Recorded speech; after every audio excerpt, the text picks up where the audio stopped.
तो चलिए आज के सीओ टीचर क्लास में सभी बच्चों का स्वागत है। और आज हम लोग प्रश्नावली 9.1 का पहला प्रश्न और दूसरा प्रश्न हम लोग पिछले वीडियो क्लास में पढ़ चुके हैं। आज हम लोग तीसरा प्रश्न को बनाने वाले हैं।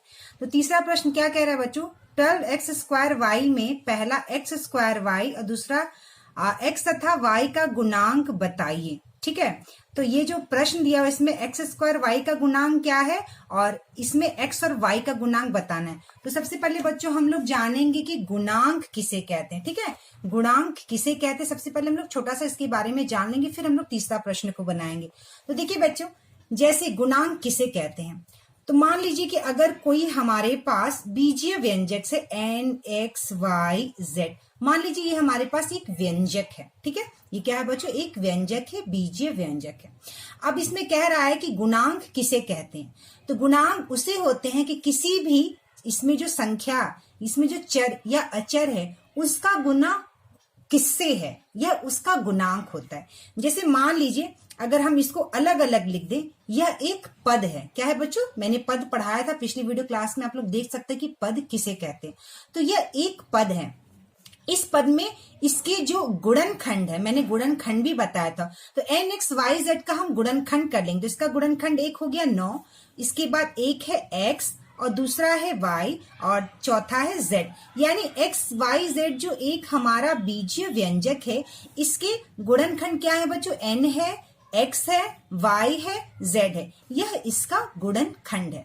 अब बात आती है कि गुणांक किसे कहते हैं। तो मान लीजिए अगर प्रश्न में पूछता है कि 9 का गुणांक क्या है, तो 9 का गुणांक क्या है, तो हम कह सकते बच्चों 9 का गुना किस किस से है, यानी 9 का गुना किस चर या अचर से है। ठीक है, तो 9 का गुना जो है x से है, 9 का गुना x से है। देखिए 9 का गुना x से है, x का गुना y से है, y का गुना z से। यानी इसमें जो चर और अचर है इन सब का एक दूसरे से गुना है। ठीक है, तो 9 का गुना किससे किससे है, x से है, y से है और z से है। तो 9 का गुणांक क्या हो जाएगा, x y z हो जाएगा। ठीक है, अगर हम बात करते हैं x का गुणांक क्या है, यानी x का गुणांक क्या है, तो कहेंगे कि x का गुना किस किस से है। तो x का गुना 9 से है तो हम 9 लिखेंगे, x का गुना y से है हम y लिखेंगे और x का गुना z से है तो हम z लिखेंगे।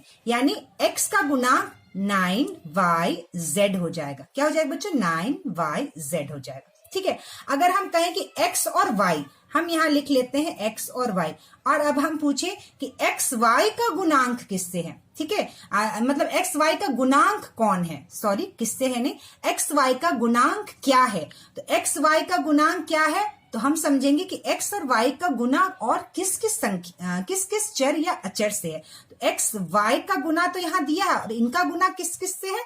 तो अगर आप बीजीय व्यंजक ले तो आप ऐसे भी लिख सकते हैं, x y को छोड़कर जो भी चर और अचर होंगे उसका इसमें गुना है। तो nz, यानी x y का गुना 9 से है, x y का गुना z से है, तो हमने क्या लिखा 9z। तो यह x y का गुणांक हो गया। ठीक है, अब मान लीजिए हमने x y z तीनों लिख दिया। यहाँ पर x y z यह मैंने तीनों लिख दिया। क्या लिख दिया बच्चों, ये मैंने x y z तीनों लिख दिया। देखिए मैंने बच्चों यहाँ पर आपको पढ़ाया था, x+1 में चर x में एक जोड़कर x+1 प्राप्त किया।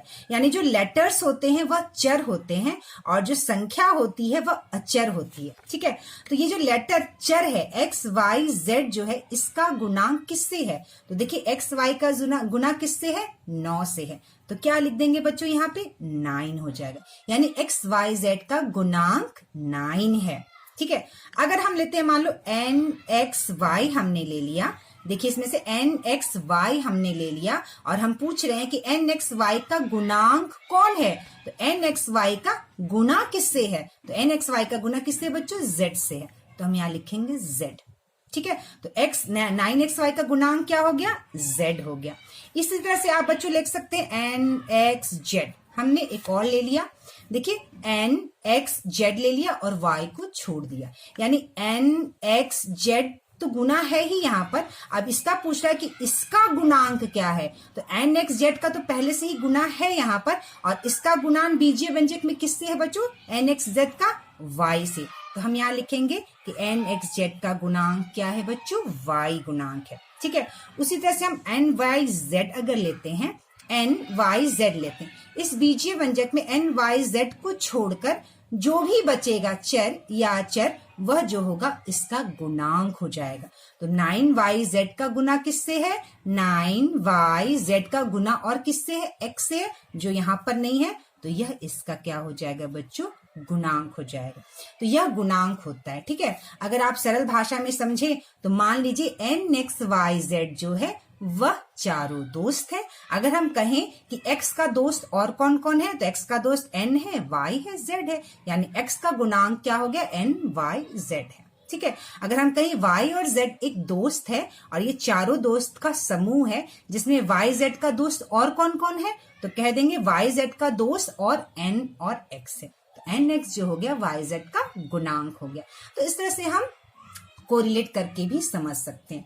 और अब हम लोग क्या करते हैं, अब हम लोग तीसरा प्रश्न करते हैं।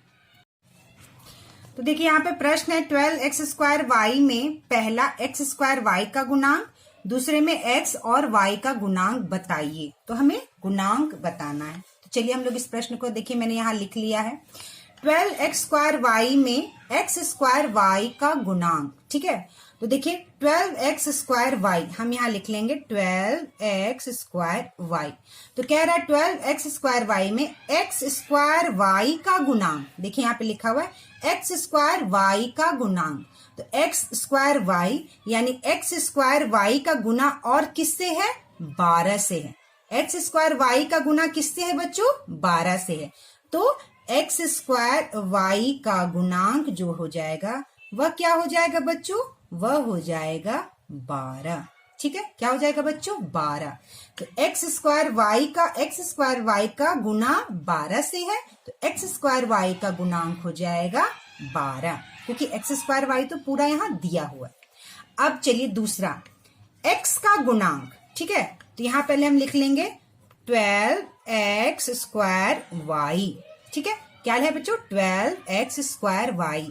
अब देखिए आप इसको मतलब इसको तोड़कर हम लिखेंगे 12x² का मतलब कि 12 का गुना x से है, फिर 12 का गुना x से है, फिर 12x का गुना y से है। आप इसको भी इस तरह से यहाँ लिख सकते थे, जैसे 12 का गुना x² से है और x² का गुना y से है। ठीक है, x² का गुना y से है, सॉरी यहाँ पे कुछ नहीं है, x² का गुना y से है। तो x² y का तो गुना यहाँ दिया हुआ है और x² y का गुना और किससे, 12 से, तो x² y का गुणांक 12 हो गया।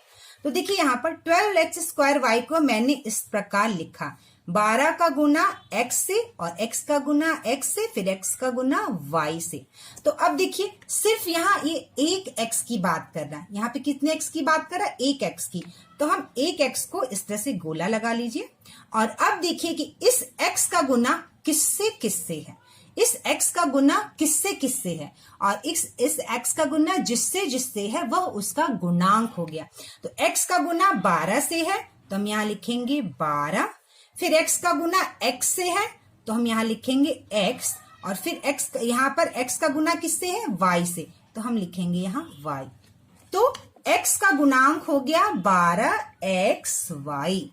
ठीक है, चलिए अब यहाँ पे y का गुणांक पूछ रहा है, तो देखिए हम लोग यहाँ लिख लेंगे 12x²y, फिर हम इसको तोड़कर गुना करके लिखेंगे 12 का गुना x में, x का गुना x में और यह y। x² को क्या किया बच्चों, मैंने तोड़कर x इंटू x लिखा है, यानी इस तरह से इसका गुना है।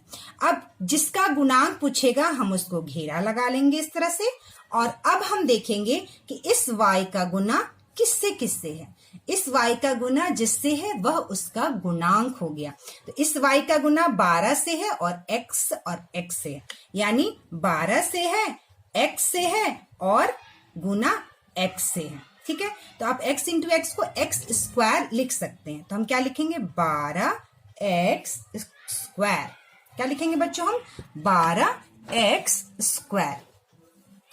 x इंटू एक्स को क्या लिख सकते हैं हम, x², यानी y का गुणांक क्या हो गया 12x²। ठीक है, उसी तरह x का गुणांक हो गया 12xy और x स्क्वायर y का गुणांक हो गया 12। तो ये हो गया हमारा तीसरा प्रश्न। तो चलिए अब हम लोग चौथा प्रश्न देखते हैं। चौथा प्रश्न कह रहा है निम्नलिखित पद युग्मों में से समान पदों के समूह लिखिए। तो यहाँ पे बहुत सारे पद दिए गए हैं अलग अलग, ठीक है। क्या दिए गए बच्चों? अलग अलग पद दिए गए। इन पदों के समूह में से हमको क्या करना है बच्चों? समान पद के समूह लिखना है, यानी समान पद को अलग अलग लिखना है। तो सबसे पहले बच्चों हम लोग जानेंगे कि समान पद क्या होता है और असमान पद हम किसे कहते हैं। समान पद किसे कहते हैं और असमान पद हम किसे कहते हैं। तो देखिए बच्चों, सबसे पहले तो मैंने ये बताया था बीजीय व्यंजक जो है वह छोटे छोटे उसमें पद होते हैं, छोटे छोटे भाग होते हैं जो अलग से बनाए जाते हैं, ठीक है। और यह छोटे छोटे भाग को क्या किया जाता है फिर बच्चों? जोड़ दिया जाता है और घटाया जाता है या जोड़ा जाता है। तो उससे क्या बनता है? बीजीय व्यंजक बनता है जिसमें अलग अलग पद होते हैं। अब यह पद दो प्रकार के हो सकते हैं बीजीय व्यंजक में, समान पद और असमान पद। तो जैसे मान लीजिए बच्चों, मैंने हम यहाँ पर एक लिखते हैं, पद लिखते हैं जैसे 2xy, ठीक है। और हम यहाँ लिखते हैं 5xy, ठीक है। तो यहाँ पर एक पद है 2xy और दूसरा पद मैंने लिखा है 5xy। तो अब यहाँ पर देखिए इसका जो गुणनखंड है, अगर हम अचर को छोड़ दें, अचर को छोड़ देना है। संख्या क्या होता है बच्चों? वो अचर होता है और जो लेटर्स होते हैं वो चर होते हैं। तो हम अगर अचर को छोड़ दें तो इसका गुणांक 2xy का गुणांक x और y है और 5xy का गुणांक x और y है और 5 है, ठीक है। यहाँ पे 2 है। तो आप ये देखिए, हमें संख्या को नहीं देखना है, हमें किसको देखना है? लेटर्स को देखना है, यानी चर को देखना है। तो 2xy में चर x और y है, 5xy में चर x और y है, ठीक है। तो यह हो गया हमारा समान पद। क्या हो गया बच्चों? यह समान पद हो गया। अब देखिए अगर हम बात करें तो मान लीजिए यहाँ पर 2xy एक पद ले लिया और यहाँ पर हमने -3x एक पद ले लिया, ठीक है।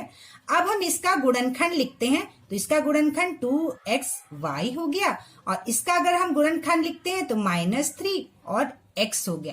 तो देखिए इस वाले गुणनखंड में जो x है और y है, लेकिन इस वाले गुणनखंड में सिर्फ x है, ठीक है। यानी यह दोनों समान नहीं है, यह दोनों क्या है बच्चों? असमान है, यानी इनका गुणनखंड जो है वह असमान है, इसलिए यह दोनों पद जो है बच्चों असमान पद हैं। क्या बच्चों? दोनों असमान पद हैं। उसी तरह अगर आप सिर्फ संख्या की बात करें बच्चों, संख्या और एक लेटर हम लोग दो बीजीय व्यंजक लेते हैं। मान लीजिए -3x और 4, एक पद यह है और एक पद यह है। तो इन दोनों में आप कैसे कहेंगे कि दोनों समान है या असमान पद है? तो इसमें चर है और इसमें चर नहीं है, चर के साथ कोई चर नहीं है। तो यह दोनों पद भी क्या हो गए बच्चों?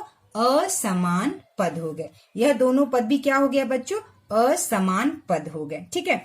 और इनका गुणनखंड जो है 2xy का गुणनखंड और -3x का गुणनखंड, इन दोनों का गुणनखंड जो है क्या है बच्चों? अलग अलग है, ठीक है, भिन्न भिन्न है।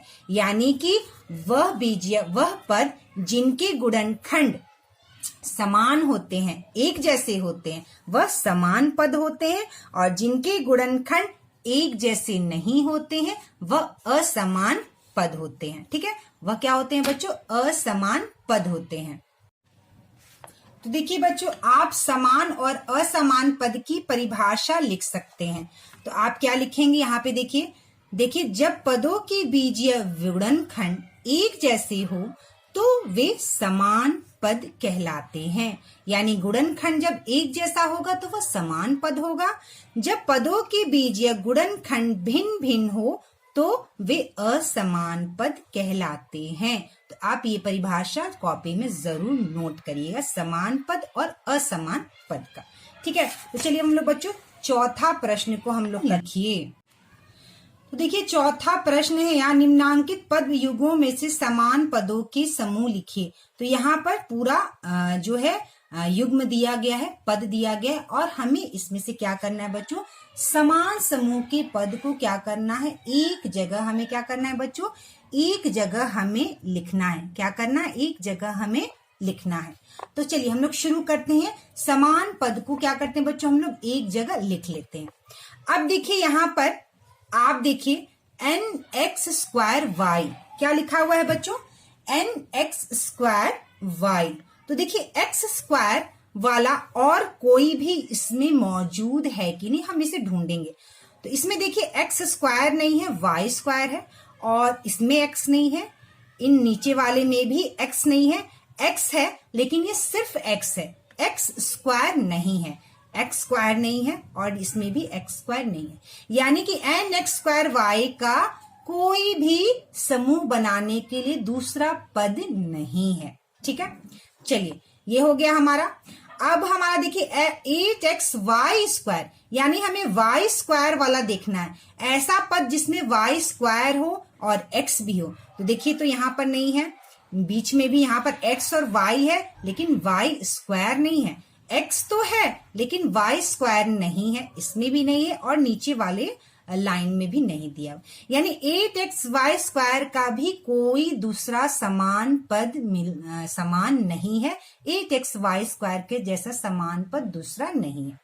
चलिए अब हम लोग देखते हैं 3ab, यानी 3ab। मैंने पहले भी कहा था हम संख्या को छोड़ देंगे। अगर चर और अचर दोनों होगा तो जो अचर होगा यानी जो संख्या होगी उसको हम छोड़कर देखेंगे। यानी ab के जैसा और कोई है, हम लोग देखते हैं। तो यहां देखिए -7ba, देखिए बच्चों ab लिखिए या ba लिखिए, बात एक ही है। मतलब 2 में 3 का गुना करिए या 3 में 2 का गुना करिए, या 2 तरीका 6 ही आएगा, 3 दूनी 6 ही आएगा। यानी a में b का गुना करिए चाहे b में a का गुना करिए, एक ही बात है। यानी यह 7ab भी हम इसको पढ़ सकते हैं। क्या पढ़ सकते हैं बच्चों? इसको हम 7ab, हम इसको 7ab भी पढ़ सकते हैं। यानी यह पद और यह पद समान है। और चलिए हम लोग ab देखते हैं। यहाँ पे ab² है, b² हो गया, तो यह समान नहीं है। ठीक है, यहाँ पे 7a है और b नहीं है। और देखिए इसमें अब यहाँ पर फिर से आते हैं तो हमें ab मिलता है, यानी 8ab। तो हमें 3 ऐसे पद मिल गए जो समान हैं। तो हम यहाँ लिखेंगे 3ab -7ba